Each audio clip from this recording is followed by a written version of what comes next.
Ross is the face of the festival. He does all of the on-camera promotion, but the voice of the festival in terms of our social media voice, our news announcements, blog announcements, all of those sorts of things, celebrating our community, that's my voice behind things.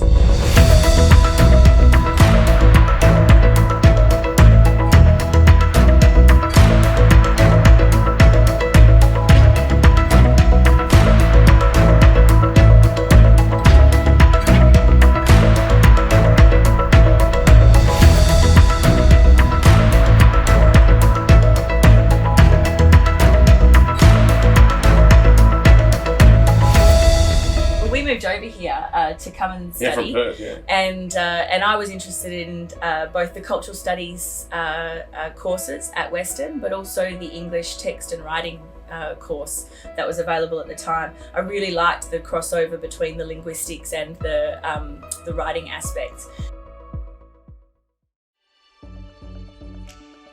One of the biggest highlights, I would say, is making a network, finding that network connection.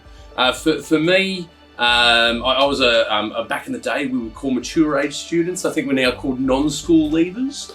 But the friends that I've got from uni, I work with most of them now. I work in the industry with them. I work on Made in the West with them. They're friends for life. Well, we were both studying at the same time, but we were on different campuses.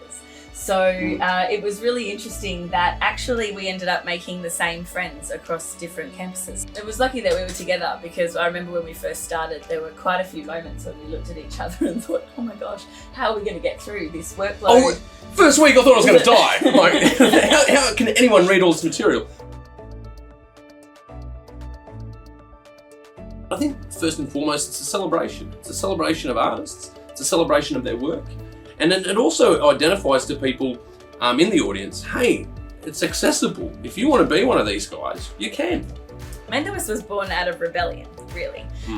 We knew that it was difficult for Western Sydney filmmakers to connect with an opportunity to put their films on screen, because all of those screens were in the city. What we did was we put a flag in the ground and said, actually, we're entitled to be creative right here.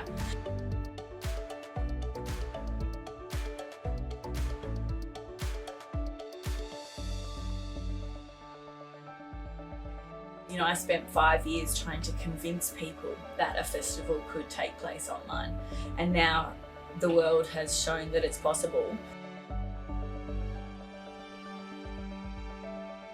Well, teaching online is definitely quite different to teaching in person in a classroom.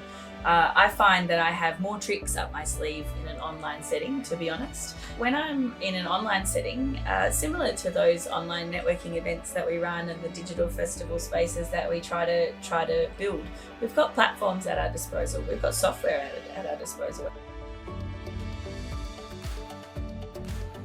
I love the idea that I can throw myself into a project and that it has an end point, and that at the end of that project we can celebrate and we can take a little time off. The hardest part about managing multiple projects is thinking about multiple projects all at the same time. Lists, yes. Calendars, journals.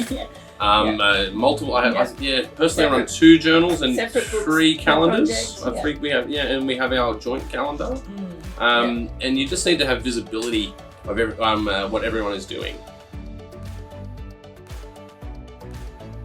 When going to university, it's not just about acquiring knowledge about academia and theory and practical. It's also about networking and finding yourself through finding other people. I was a bit of a nerd. I spent a lot of time studying and a lot of time trying to get some good grades. The first time that I realised that there were some awards for getting good grades was in my first year. And once I got one of those awards, I was pretty hungry to get them again every year. It's an adult learning environment.